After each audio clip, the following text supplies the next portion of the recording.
সন্ধ্যায় খাওয়া ইফতারি রান্না হয় আগের রাতে। ধুলোফালি আর রোদে সারাদিন থাকে খোলা রাস্তায়। অস্বাস্থ্যকর প্রস্তুতি আর পরিবেশনায় বিক্রি হয় চকের বড় বাপের পোলায় খায়। জেনে বা না জেনে সেটাই খাচ্ছেন সাধারণ মানুষ। পুষ্টিবিজ্ঞানীরা বলেন, একে তো পুরনো তেলের ব্যবহার, তার উপর বাসি খাবার। মজাদার ভেবে খেয়ে মূলত নিজের ক্ষতি ডেকে আনছেন মুসল্লিরা। রাসেল আহমেদের রিপোর্ট।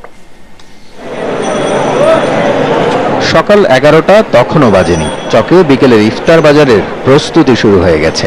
বিক্রি হবে ঐতিহ্যবাহী ইফতার বড় বাপের পোলায় খায়। সন্ধ্যার খাবার কিন্তু তৈরি হয়ে গেছে আরো আগেই।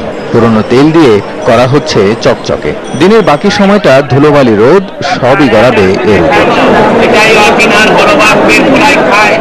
দুপুর গড়িয়ে বিকেল, চকের ইফতার বাজার ততক্ষণে জমজমাট। রাতে সবাই বানানো শুরু করে, 1টা বাজে মানে দোকান লাগানো হয়। কিছু পাকের মধ্যে আছে যে একটা পাক আপনি সন্ধ্যা পর্যন্ত, আপনি রাতে 10টা পর্যন্ত ভালো থাকবে। আমি তো বলে দিতেছি সেফটি কিভাবে থাকবো জিনিসটা।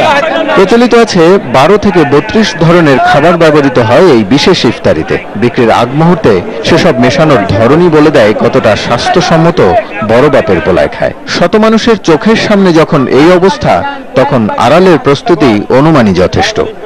ভালো করে রাখি ফাইরা যায় না। অবাক বিষয়, প্রস্তুতের এমন ধরন ও সময় নিয়ে প্রশ্ন নেই ক্রেতাদের।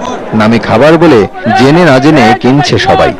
কি করবো, আমাদের বাপদাদারা খেয়ে আসছে, আমরা খাচ্ছি। কিউরিওসিটি যে আসলে এটা কিরকম ঐতিহ্যবাহী খাবার। কেনার সময় অবশ্য মনে হয় না, যখন খাইতে যাই তখন মনে হয় যে কিভাবে তৈরি করলো। পুষ্টিবিজ্ঞানীরা বলছেন, বাড়তি রাসায়নিক ছাড়া সারাদিন রোদে থাকার পর ইফতার পর্যন্ত ভালো থাকার কথা নয় এসব খাবার। তাই যাচাই করে ইফতার কেনার পরামর্শ তাদের। এই গরমের সময় খাবার কিন্তু খুব তাড়াতাড়ি, মানে পটেনশিয়াল খাবার তো এগুলো খুব তাড়াতাড়ি নষ্ট হয়ে যায়। এই যে ভেজাল জিনিসগুলো দিচ্ছে, কি জিনিসগুলো দিচ্ছে, সেগুলোর উপর কিন্তু ওইভাবে আমাদের, আমি বলবো যে বিশেষ অবজারভেশন নেই।